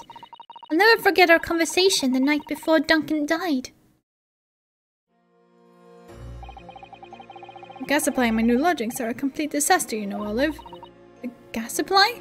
Yes, the stove always seems to go out in the middle of the night for some reason. It's no joke. They say it's the convict's curse. Oh, Duncan, please, don't stay there. I don't care how cheap it is. Alright then, if it's so important to you, I'll start looking for a new place. There are spare rooms at my house. Why don't you leave that horrible room tonight? No, I better not. We said we'd wait until we graduated before we told our parents, remember? But that was the last time we ever spoke. That very night he fell victim to the gas. If only I'd known it was going to happen, I'd have insisted he left that terrible room that instant. But instead, all I've been left with is bitter regret. I stopped going to school, but something kept drawing me back to the house on Briar Road. I thought you gave the key to Sholmes. Why do you still have it? I saw a stooped Eastern-looking man with a mustache coming out of the house one day when I was there. He walked up the road to grab scrubbery for some food, so I followed him and sat myself down next to him. He had some watery-looking soup and started to pick a quarrel with the publican. The place is cursed, I tell you, cursed! The ghost of that convict who used to live there is trying to suffocate me! I wake up in the middle of the night, freezing to death because the stove has gone out. The room is full of gas and I can hardly breathe, but the pipes have been checked. No problem there. It's like I'm the problem. That's what you're thinking. How could that be? Duncan was gone and now this man had almost suffered the same fate. Could it really be a curse? Then I remembered a rumor I'd heard about how the gas companies go around investigating the gas installations. A rumor? Ah, you mean... Yes, everybody's heard the stories, it seems, about how they go around checking the pipes. How anything connected to the gas can be extinguished by blowing air into the pipework. That's when it started. A little flicker of doubt in the back of my mind that just wouldn't go away. Was it really an accident, though? Was it had the idea? It wouldn't leave me alone. It plagued me day and night. So I bought this to one of the black markets in the East End. A black market? I'd never been. I just heard people talk about them. And you really can buy anything you can think of there. Some ways, being able to get my hands on this so easily made me even more determined. I had to find out one way or another. Was Duncan's death an accident, or was it murder? Your chosen method for establishing the truth was simple, but highly effective. Smear poison on the gas pipe you suspected the man of tampering with, and wait. If Mr. Shamspeare was innocent, nothing would come of what you've done. But if he was guilty, he would pay for his crimes dearly.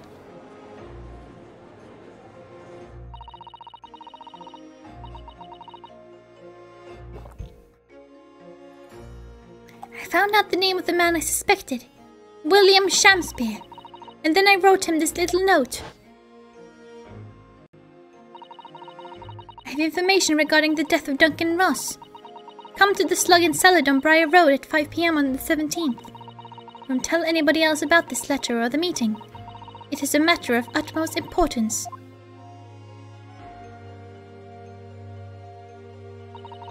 If he'd done it, I knew that would worry him enough so he'd be sure to go. So I waited to see if it worked. And of course, Mrs. Shamspeare followed the instructions to the letter. It worked out where the gas pipe was straight away. So I smeared a good amount of the poison I'd bought all around the mouth of the pipe. All the time praying that the devil's work wouldn't be done and that it was all just some wild fantasy. Actually, no. All the time praying that the devil's work would be done and that the culprit would get his just desserts. Oh.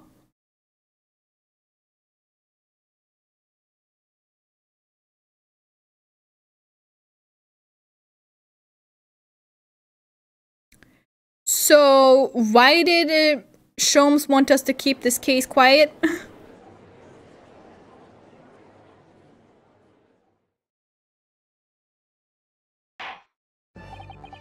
3 days ago, when you were first stood in the dock before me, this whole affair seemed relatively straightforward. Yes, my lord. I certainly never imagined... Maybe something was Selden. Probably. I certainly never imagined the depths of depravity that we should subsequently find lurking behind the scenes. It's been a long road, my Nipponese friend. Oh, yes! And one I certainly didn't envisage walking with you. Nevertheless, together we have reached the light at the end of the tunnel, as it were. Miss Green. Yes, my lord. You will henceforth be stripped of your freedom, as punishment for the attempted murder of Mr. William Shamspeare. Yes, I know. And you, Mr. Shamspeare, you will be tried for the murder of Mr. Duncan Ross in cold blood, and the subsequent attempted murder of Mr. Soseki Natsumi here present.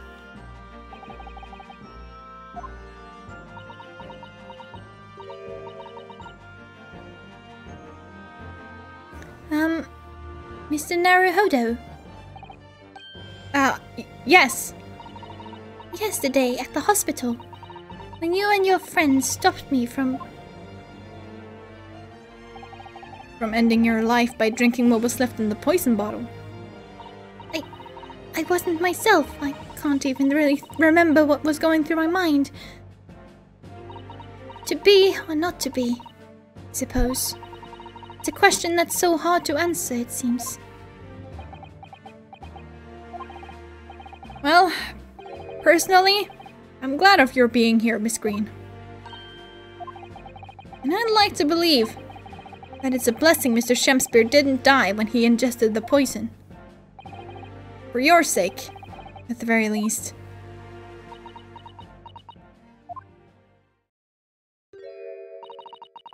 Because of you, I chose life, not death.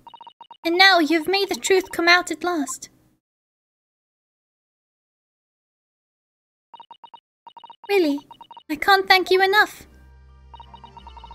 Miss Green! Mr. Soseki Natsumi! Yes, my lord. The court declares that you are exonerated from all blame in this matter. Accordingly, I would call upon the ladies and gentlemen of the jury to present a verdict of not guilty. We're in full agreement, my lord. Yes, let's fucking go. Something's gonna happen. In that case, I hereby declare the defendant...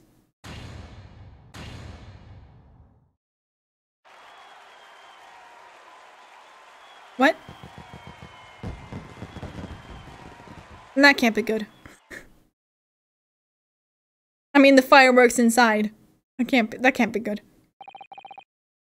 Court is adjourned.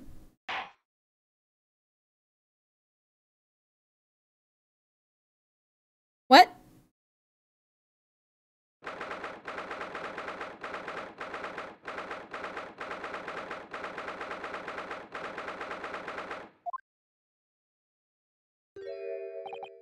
Oh, yes!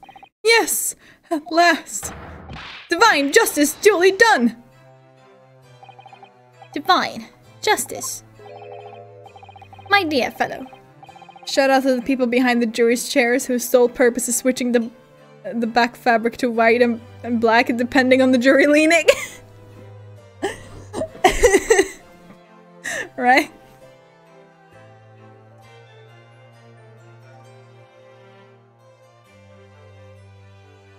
My dear fellow, if there were any divine justice in this world, you would shave that mustache. No! This has nothing to do with my mustache! Some say that the luxuriant mustache is a sign of physical prowess, Mr. Sholmes. Locum Studio Naruhodo Esquire! Once again, you've saved me from doom! I'm very happy to have been able to help, Mr. Natsume. Congratulations on your acquittal. You're second in almost as many days. I was first acquainted with and gained affection for English literature whilst in our great homeland empire. And then, by a twist of fate, I was brought to the land that bore the fruit of that literature. Only, the city of bricks and mortar became my prison. Try as I might, I never found my feet here. In the end, I confined myself to my room and lived life through friendly old books. You've had such a difficult time, haven't you? Ah, but a week ago now, I dragged you out of that dark and dingy room of yours, did I not? You did, and I've seen more of life in this week than in all my years to date. And for the first time, I feel I've begun to see the true face of the English that's so far been hiding from me behind that wall of fog. My dear fellow, there is nothing special about the true face of the English as you put it. Wheresoever one goes in the world, humans are human. There are few genuine differences. Yes, I think you're right. I finally started to see that, and I've come to understand something. I've worked out why I was attracted to English literature in the first place. It made me see that whatever our nationality, we humans all have the same hopes and fears. We're all just doing our best to live. Well said. I've come to feel the same way. I made a decision too. I'm going to cut short my study tour here and return to Japan. What? Just when we become friends here in England. What a terrible shame. Oh, I know. That does tug at my heartstrings, it really does. But I've decided I'd like to take everything I've learned here in Britain and write something of my own. Novel of sorts, I suppose. Oh my! So you'll be creating your own literature, Mr. Natsume. How wonderful. Oh, well, no, I mean, I wouldn't presume to call it literature. Why not, when that is precisely the definition, Mr. Mustache? I suppose you're right, yes. It will, in a way, be literature. But as of now, all I know is that I'd like to try my hand at writing. I have no delusions of grandeur. I, for one, would love to read your work. Well, all things considered, it may be for the best. After all, you have once again emerged victorious from a battle with the Reaper. That's very true. And there is no salvation for a person in the dock when the Reaper is the prosecutor. The desire to return post-haste to the perceived safety of your homeland is one I quite understand. My goodness, yes! Faced with such a terrifying prospect. Nobody would consider that cowardly, I'm quite sure. But that's not why I'm leaving! I mean it!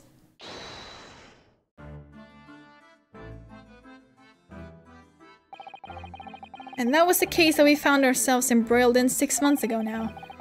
Soseki-san did indeed return to Japan and submitted a report about both cases to the government. It was in reading that report that Professor Mikotoba was prompted to visit the scholar. And barely any time later, Susato-san was given the news that she must return to Japan as well. On the back of a telegram stating falsely that her father had fallen gravely ill. The only possible explanation that comes to mind is what happened after the trial on the following day. The day that we uncovered the loot, hidden by the now deceased convict in his former lodgings.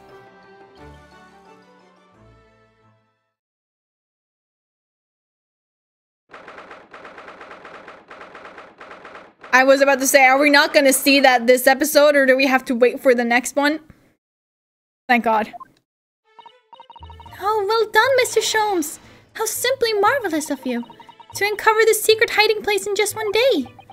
Wasn't it supposed to take 30 minutes?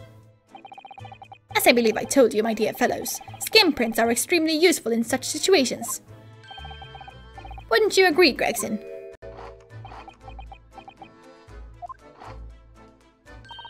Gregsy's been happily munching in agreement this whole time, you know, Hurley.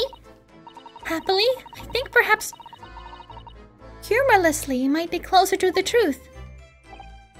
So, it transpires the man fashioned a hiding place in the ceiling. And what's in it? What exactly is the loot? Let us look then, if you're ready. Let's examine the late burglar's hole.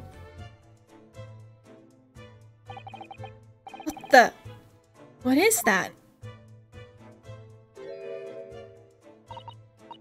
It looks to be some sort of neckband. Or collar. A collar? It's huge though. Look at all the gemstones set in it. I can see why it was claimed to be worth £1,000. Perhaps I could have it as a belt. Oh, have you noticed on the inside there? There are some dark stains. You don't think it could be blood, do you? I mean, there's quite a lot of it. On second thoughts, perhaps I won't have it as a belt. And of course, there's this emblem here. A large letter B and a small crown.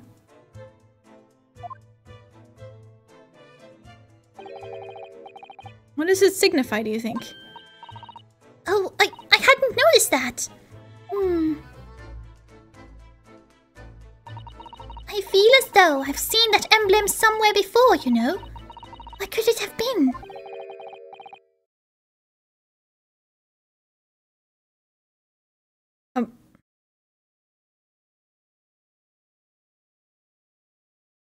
Isn't the Hound of Baskerville? That's enough of that. That's enough of that, I think.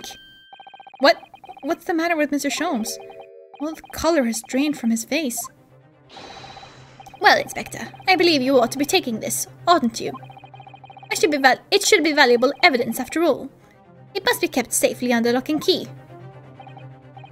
Ah, yes. Get your grubby hands off that, you lot, and hand it over. Now!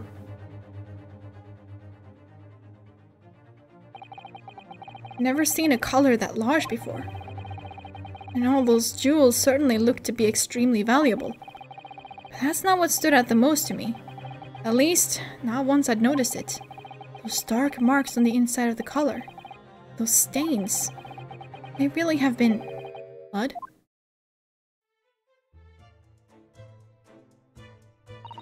Well, that was a funny case, wasn't it? But it's all buttoned up now. You look very pleased, Iris. I am, because I was starting to wonder what I could use as the basis for this month's story in the magazine. But this case will be perfect. It's been so fascinating. You're talking about the latest installment of The Adventures of Sherlock Holmes, I presume. The mystery of the knife in the mist, and the mustached man, and the convict's curse, perhaps. I could make it a two-part story. Oh, I can't wait! Word, please, Iris. Yes? What is it, Hurley? I'm sorry, but you can't write about this case. It's out of the question. What? Why not? It's a great case. Then, I I shall have to insist that you limit yourself to the first of your 2 titles. The second must never be written. Is that clear? Yes. Wait.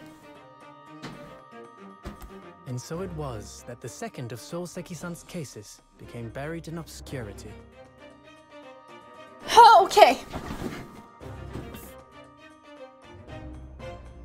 Because wasn't that the story that, he, like, pawned, I guess?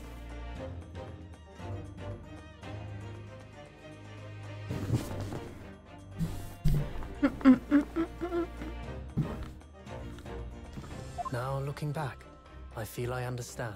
I can see why Mr. Sholmes forbade Iris from publishing the story. It would take a little longer before I saw the link between everything that had happened and would happen. Yeah, okay. For it wasn't until 2 months after the arrival of Susato-san's letter that events began to unfurl again, with an incident that took place at the very heart of the eagerly awaited Great Exhibition of London. Finally, the fucking exhibition. They weren't fucking talking about it since the first game.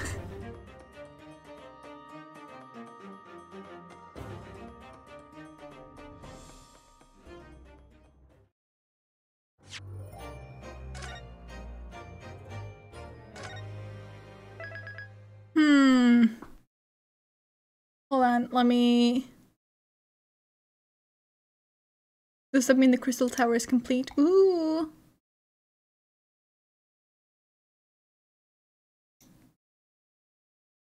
That'll be fun.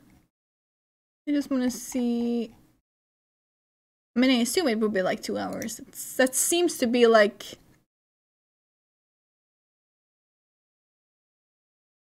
roughly what like each part is, like 2 hours long. I could probably do that. Would be like 2 more hours though. I don't know. I think I'm gonna leave it here actually. Yeah. Damn.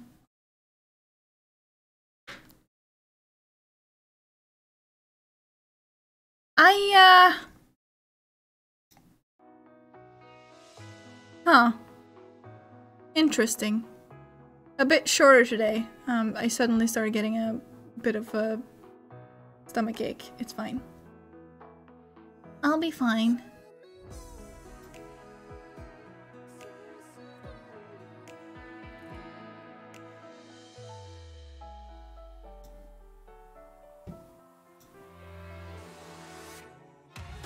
But yeah. Interesting.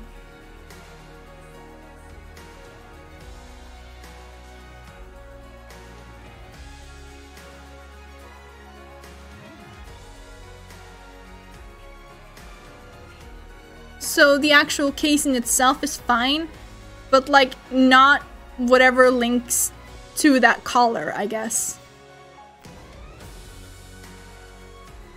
I do wonder what will be up with Hound of Baskerville. Yeah, me too, me too.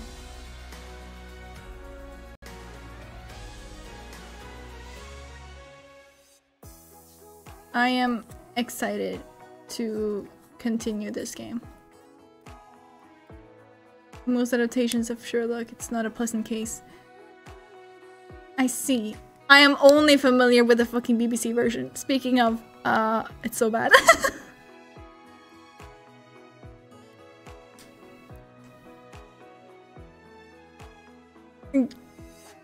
Yeah, I like watched this like whole fucking documentary about it. About like how Sherlock is a bad show or something. BBC Sherlock. And there's just like, there is so much going on there.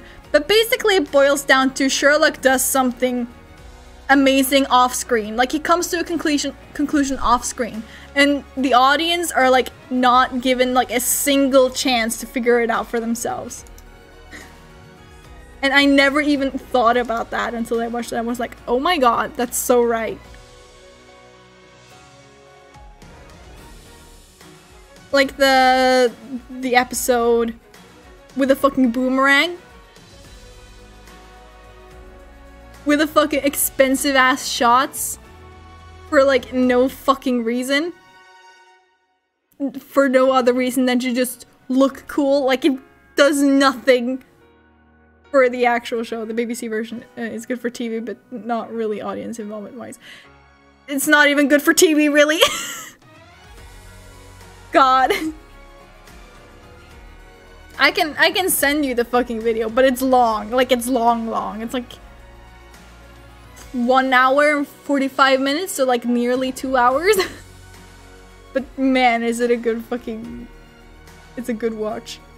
And it's even funnier because after season 4, fans, they were just like, they were so upset with it, but they like refused to believe that that was the ending. They were like, oh my god, no, you guys, there has to be like a secret good final Sherlock episode. Like, it has to exist. There is no way they would end it like this. It's so fucking funny.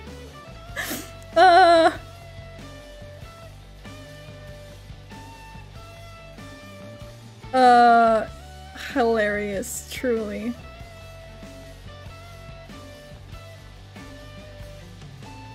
You gave up on the show after the second season? Valid. You know what? Perfectly valid.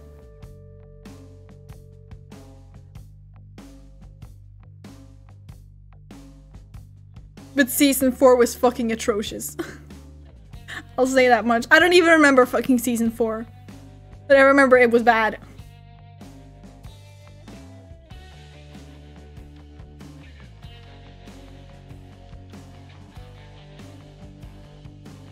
I read complaints and saw some gifs. I'll send you the video. It's amazing. It's an amazing fucking watch.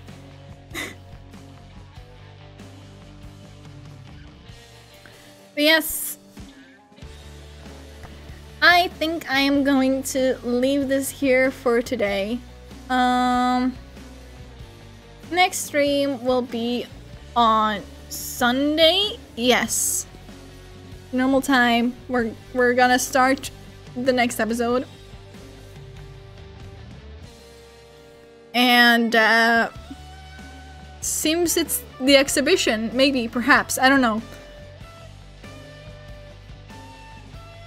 They've been hyping that up since the first game, so